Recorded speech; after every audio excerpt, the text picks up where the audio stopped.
क्या आपने कभी किसी को ये कहते सुना है, मैं मरकर लौट आया हूँ? उजाले की एक सुरंग थी, एक तेज प्रकाश, और फिर किसी ने कहा, अभी तुम्हारा समय नहीं आया।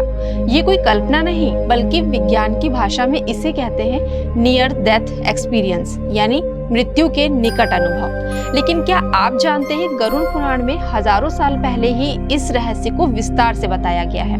क्या मृत्यु के बाद की यात्रा केवल एक भ्रम है, या फिर गरुड़ पुराण की नर्क यात्रा और आधुनिक नियर डेथ एक्सपीरियंस एक ही सत्य को दो भाषा में कहते हैं? गरुड़ पुराण के अनुसार मृत्यु के बाद जीवात्मा शरीर से बाहर निकलती है।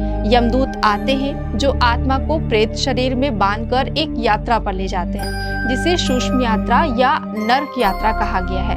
आत्मा 48 दिनों तक पृथ्वी लोक के आसपास रहती है। फिर यमपुरी की ओर यात्रा शुरू होती है, जहां 84 लाख योनियों की स्मृति, कर्मों का लेखा जोखा, और फिर निर्णय होता है कि आत्मा को स्वर्ग मिलेगा या नर्क। गरुड़ पुराण में 28 नरकों का वर्णन है, जैसे तमिश्र यानी अंधकार नरक, रौरव यानी पीड़ा भरा नरक, महारौरव आदि, जहां आत्मा अपने पापों के अनुसार यातनाएं सहती हैं। आधुनिक चिकित्सा विज्ञान में कई ऐसे मरीज दर्ज हुए हैं जिनकी दिल की धड़कन और मस्तिष्क की गतिविधि बंद हो चुकी थी, लेकिन वे कुछ मिनटों या घंटों बाद होश में लौटे, और उन्होंने जो अनुभव किया वो चौंका देने वाला था।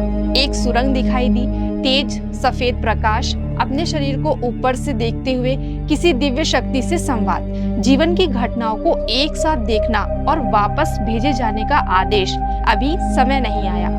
गरुड़ पुराण यानी कि शास्त्र में नियर डेथ एक्सपीरियंस, प्रेत शरीर की यात्रा, आउट ऑफ बॉडी एक्सपीरियंस, यमदूतों का आना, रहस्यमय आत्माएं या रोशनी, कर्मों का लेखा जोखा, सुरंग जैसी यात्रा, टनल ऑफ लाइट, दिव्य शक्ति के संवाद, यह सब यह संकेत देता है कि शास्त्र और विज्ञान एक ही ब्रह्म सत्य को अलग दृष्टिकोण से समझाने की कोशिश कर रहे हैं। मृत्यु अंत नहीं, बल्कि एक मार्ग है आत्मा के अगले पड़ाव की ओर का। गरुड़ पुराण हमें चेतावनी देता है, जो कर्म हम करते हैं वही हमारी यात्रा की दिशा तय करते हैं, और आधुनिक एनडीए अनुभव इस बात को और भी अधिक रहस्यमय व प्रमाणित कर देते हैं। तो दोस्तों, कैसी लगी आपको आज की जानकारी? अगर पसंद आई हो तो हमें कमेंट करके कमेंट सेक्शन में जरूर बताइएगा। मिलते हैं अपने नेक्स्ट एपिसोड में ऐसे ही कुछ रोचक व आध्यात्मिक विषय के साथ। तब तक के लिए मैं आप सभी से आज्ञा चाहती हूँ। धन्यवाद।